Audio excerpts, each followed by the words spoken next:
You're listening to the 4-Phase Cycle Podcast with your hosts, Dr. Alex and Megan of Zesty Ginger. If you're looking to naturally balance hormones and learn how to work with your body instead of against it, you've definitely come to the right place.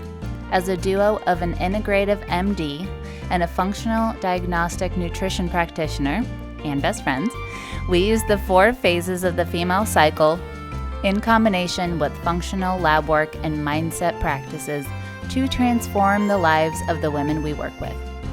We also have a whole lot of fun along the way.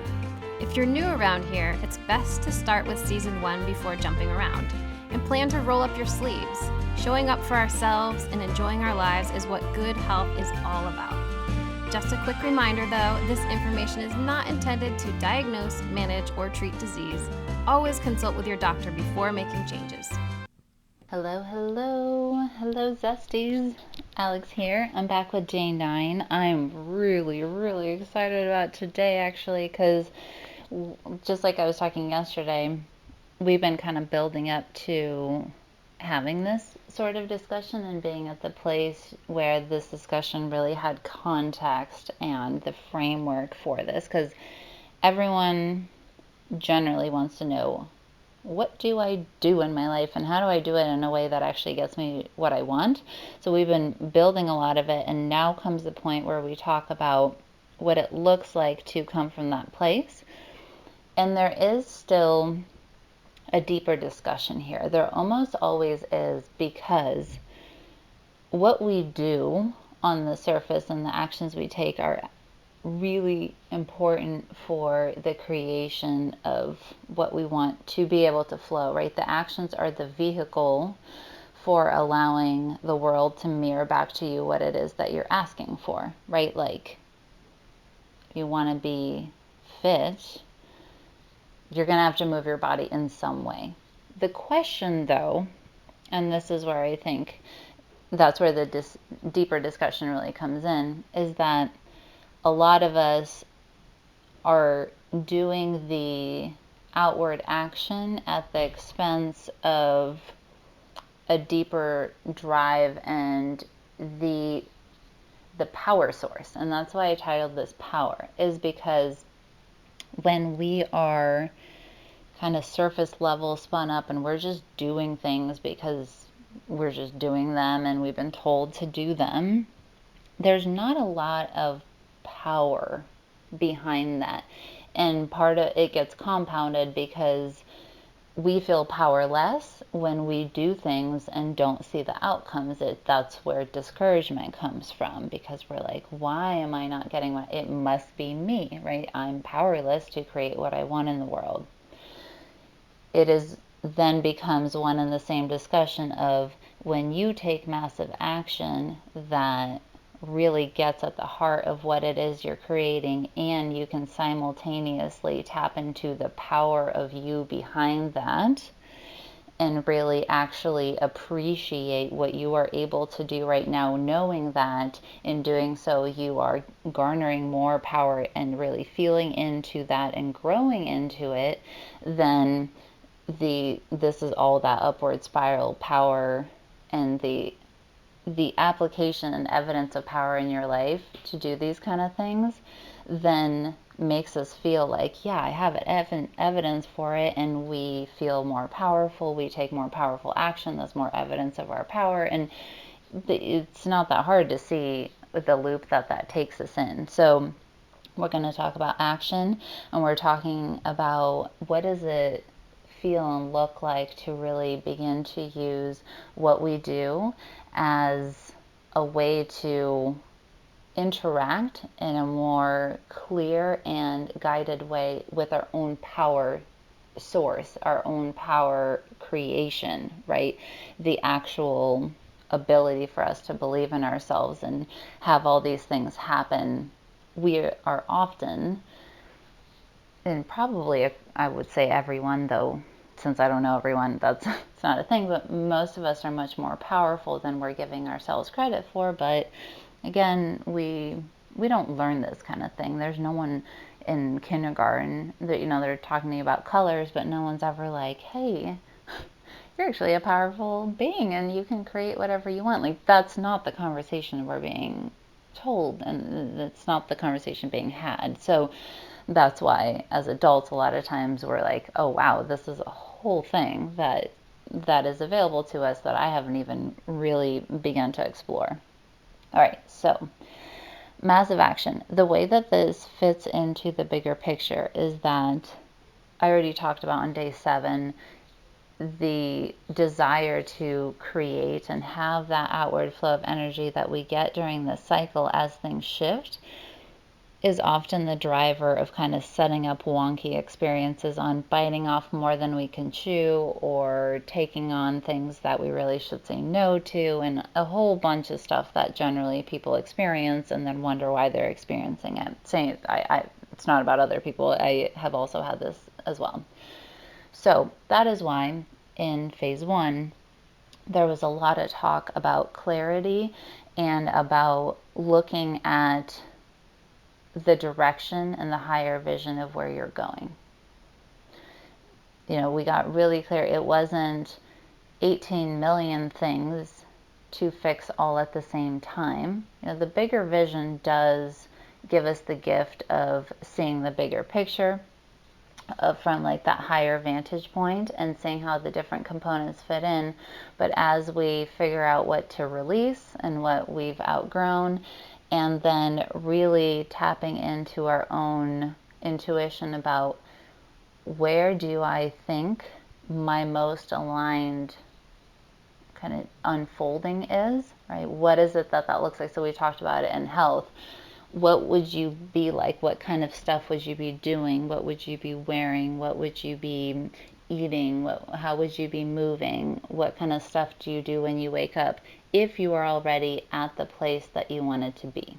Or we talked about an intermediate space that represented positive movement towards that direction. The reason we were doing all of that is that guidance, that's the GPS. So we've taken stock of where we are. Now we have visioned into and felt into where we are going. And then how does that get turned into a to-do list? Like, what is it that you're doing every day, right? And as we'll talk about in phase 3, there's a component of upkeeping some of the things we do every day-ish, or having, you know, like a handful of things that we rotate through that we upkeep. So we'll get to all of that. But in phase 2, this is where we have the opportunity to really hone into this like needle move, the activities that are going to cause the biggest impact. Like, where are the leverage points in our lives that we can then take action on to catapult us to the next level? Now, you can kind of hear in that that's not something that you can sustain forever. The goal is not to take massive action every single day, the same way that Thanksgiving is great, but I don't want to have a Thanksgiving meal every day, right? So there's a time and a place for this thing, and the time and place is in phase 2 when a lot of that energy is building. And then in phase 3 we'll talk about kind of the follow-up of that and what it looks like to live that out in a way that, like, yes, you can't be in massive action all the time, but we need some component of that at times to really catapult us to that next level. And that's what's so cool about flowing with your cycle after cycle, is that you do massive action, like needle moving activities, at least, you know, for a portion of the month, every single month. It adds up really, really quickly. It doesn't even feel like that would be the case up front when you're like looking at it, you're actually going through it. But oftentimes in retrospect, you're like, holy cow, it's just those things. Every time there's a step up, then maybe there's a plateau. Maybe it's just kind of a slant, right? You're going up upstream, you're going up the hill, everything's going, or you plateau out. It doesn't really matter actually what the fallout is, but every time you take that big step up, every time you do something like that, every time you exhibit to yourself that, yes, I will show up for this, I will do the things that I need to do to get me there, at a time when I'm really geared for it. I've grounded myself. I'm very clear on that. I know why I'm doing it. All of that stuff is in place. Consistently having periods of time where you take the massive action, it changes the game drastically, very, very quickly in the grand scheme of things. Now, if you're like me, you want it done yesterday, and that's just like a lesson that I'm learning over time. But rapidly is, when we have forward motion month after month after month like that, it feels good. It really like kind of habitualizes the fact that we can grow and we can move towards our goals. And it's actually, when we reach a goal, it feels really good, but then you get used to having that and you want the next thing. So it's not always getting the thing that you want, though that is the goal. It's actually feeling like you're moving towards the goal and you can appreciate yourself moving towards it. That also feels really good. It's actually not that different. It's only when you feel like you're not even getting there that is really super frustrating, or it's like one step forward, two steps back, and that kind of thing. Then this is really where we're going with that. So massive action, we've gotten really clear on where we're headed. This is the time where, when we have identified goals, and you'll see this in your companion guide, it's zestyging.com/flow. You already did the work to identify what is the bigger picture, where am I headed. Then from that big picture, in phase 2, during this time, we start to think in terms of, when I have my goal of X, what are going to be 1 to 3 things I can do today that move me towards that goal? So really, it's pretty simple, because the hard work is coming up with where you're going, dropping the stories around it, not doubting yourself. Like, we already did that stuff, so you're good there. Now the actual practical thing is pretty straightforward. Once you know that very clearly, generally speaking, you can start to have the couple next steps. Now, you're not going to have all of them, and that's okay, but generally speaking, you'll have some of them, and in doing so, that will give you the more information to figure out the rest. So you're not dealing with the full picture, and either I haven't gotten there or that's just not how this place works.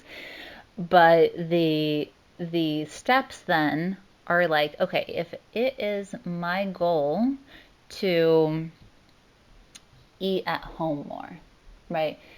Eating at home and enjoying home-cooked food, and it makes me happy to cook, and that is the vision that I have, that we're all in the kitchen and the kids are in there playing, and I'm talking with my partner about my day. We're kind of recapping it, and that's our connection, and there's intimacy, and maybe I'm having a glass of wine or like kombucha, and I'm enjoying that. And right, there's 1,000,010 reasons why we could want something as simple as cook at home more, but what that can represent is like, this is an expression of enjoying the life I have created. And that's where the clarity in phase 1 is so helpful, is that it's not a to-do list. Oh, now I have to cook. Now I just really want to order DoorDash, right?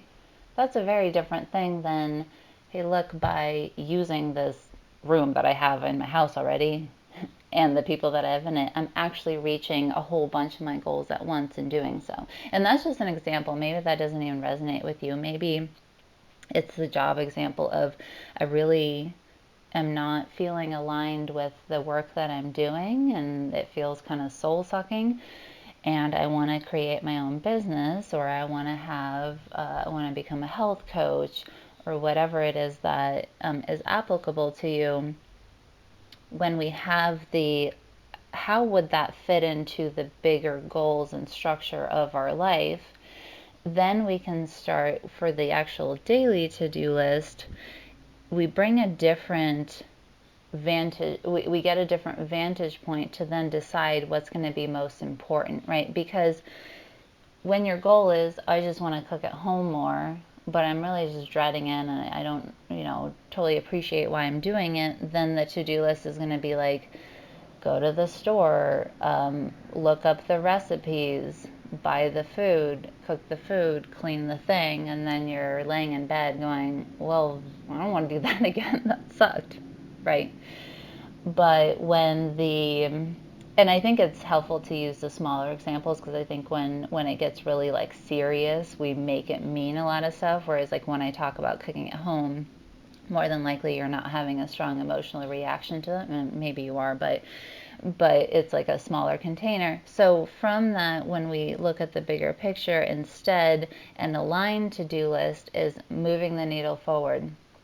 And again, I'm completely spitballing off the top of my head, but it's like, if I want that time to be a family connection, partner intimacy, communing with myself, getting in touch with my body, whatever it is, if those are the actual goals, what are the really powerful actions that will do that? So instead of, meal prepping alone, right, that can be my to-do list is getting everyone, together to have input. I mean, Lord, depends on what your kids are probably like and their ages and stuff. Sometimes that could be way too many inputs, but that kind of thing where it's like, how do I bring it all together? And likely it's something that you aren't already doing, and that's the massive action. Like, it could be a big new thing that is exciting for you, right? Because if there's a way to turn that time into a whole bunch of fun that everyone is like into and they've had input about, and you're really growing as that family unit and really experiencing it like that, what are the things that are going to have to go on your to-do list to make that happen? Is it something that you purchase for your kitchen that helps you? Is it like a meal, you sign up for a meal planning service that just gives you the grocery lists and the recipes, and all you have to do is go get the stuff, and now all of a sudden, okay, boom, I know exactly what I'm making, I already have a schedule, I have that kind of thing, right? It doesn't matter what the answer is. I probably can't even like think of all the things, but that is what I mean by massive action. I gave you the example last episode for us in our business, right? There was a comfort level in doing things, just Megan and I, for our business, and those things were not massive action, right? For me to, I love recording podcasts. Like, this is why I can't ever keep them short, because I get in here and I'm like, oh my gosh, this feels so good to me. I just want to share and like do this and hang out with you and all of that stuff, right? So that feels comfortable to me. But if I just sat alone in my room, made a podcast, and just put it out there and never did anything like to announce it or share it or do anything like that, that's not massive action. That's just kind of daily small steps, which, don't get me wrong, I still would have to do, because I can't reach out to make connections with other business people and share what I've created and kind of find new people to share my ideas with, which is what really moves the needle forward. If I don't have a podcast, right, I actually have to sit and record it to even share anything. But that stuff is a lot easier. Like I'm saying, most people are doing things. That's why they're like, well, I'm doing the things, why isn't it working? So the massive action, the to-do list really ends up being very short, because there's not 10 massive action items, generally speaking, that are available to you at any given time. There's going to be just a couple, and most of the time, you're on the right track is that you intuitively sense that, like, ooh, yeah, that would be really cool if I did that. And a lot of times, due to it being the massive action and like something new that's going to move the needle forward, there's a little bit of like, ooh, this is new territory. This is where it really helps to be listening to your body's cues and feeling grounded, because some of that, it just comes with growth. So a little bit or a moderate amount of like, ooh, wow, I have to reach out to that person, or hey, I'm gonna like set a boundary here. Sometimes it looks like the opposite, where you're like, I'm taking massive action to say I'm no longer available for this relationship or this behavior or this way of you treating me, right? That kind of stuff. But that feels uncomfortable. That can make a huge shift. Like, let's say there's someone at work that you haven't set boundaries with, and they really, every time you come in, you're like, gosh, every time they talk to me, I get pissed. I'm like off my game. Now I'm thinking about them instead of what I need to do, right? That kind of stuff can really impact us, even though they were around for like 15 seconds, said something annoying and left. The residue of that can really impact us. And so that kind of stuff oftentimes can feel uncomfortable as we consider taking that massive action. But even if that's the only thing on your to-do list, hey, I talked to this person and set some boundaries around what I'm available for in this relationship, whatever kind of relationship it is, that could be such a massive impact on how you feel, your emotional state, your energy levels, that if that's the one massive action that you took today and even for the rest of this phase, you likely don't even know how massive that is until you actually live it out. And that's why because it ends up being a process you repeat, you can start to gauge that over time. You're like, oh yeah, that thing felt scary, and because I felt like this was true and in alignment with the bigger picture, I was then motivated to do it, right? And actually modulate my emotions around it and ground myself and remind myself that I'm safe and do those things. Then that can so drastically change, right? Like when you're in business, one connection with someone could change the outcome of your entire year. One podcast interview, or one conversation with your boss, or a new way of interacting with your partner, right? Setting the tone for that could have an entire avalanche effect. And so that it's not going to look like a whole bunch of things to do. You can have ancillary things, and we'll talk about that in phase 3 and kind of how to integrate that into your life. But this phase today, this is where we really think about what truly, truly changes my relationship with this, and how do I take some sort of step to move that forward. Sometimes when it's too massive, we can pull it back. So sometimes we can identify something and also identify that we're not quite in the place for it. And that's okay too. Look, the Jets are cheering us on. And then we can either shelve that, put something in its place, or we can break it down into parts. So again, there is no one way to do this. I'm never going to sit here and be like, oh, then you make a to-do list with 3 things on there and then you get after it. Like, that's not how this works. But I can give you that general framework to really say, how does this actually look like? What are my options? And then really it's an interactive thing. You will know when it feels right and you're a little appropriately like, boy, this feels like a stretch. Cool. You are on the right track, and it will let you know if you're biting off more than you can chew, because then you'll just be like, oh my God, I'm actually just terrified.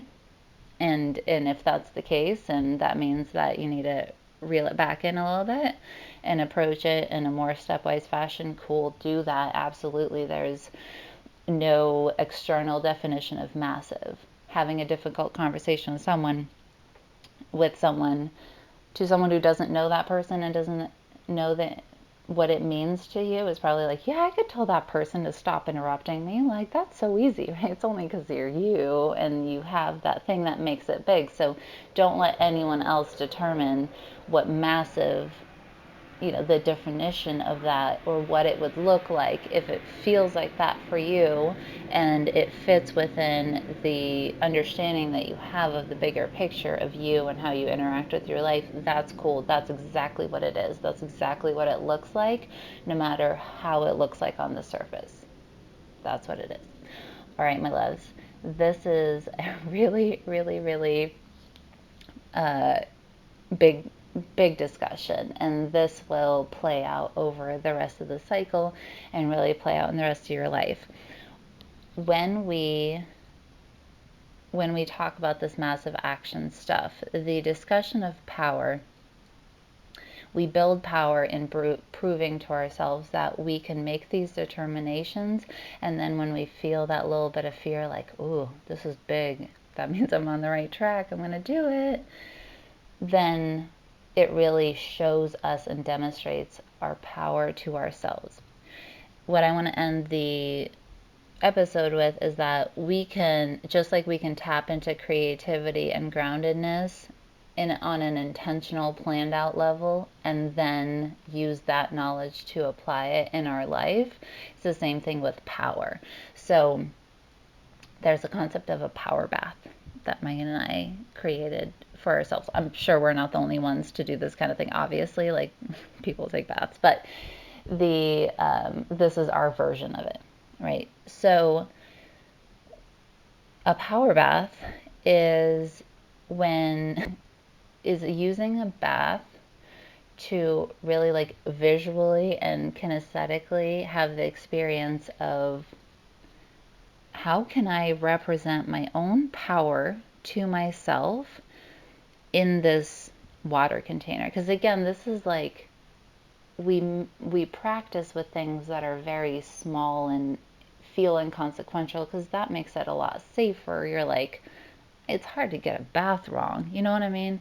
So with that, even if you're like, what's a power? That sounds complicated. There's actually not that much to it, and that's the whole point, because if you can't get it wrong, that's the best time to practice. You're just kind of like trying it out on for size. So you're going to submerge yourself into the visual representation of what power means to you. And like, if it jives with you, that the concept of feminine power, because right, we're connecting to the flow. We're not just connecting to, like, Tony Robbins is a great example of this. He's all about massive action all the time, and he has very intense masculine energy and the capacity to do that.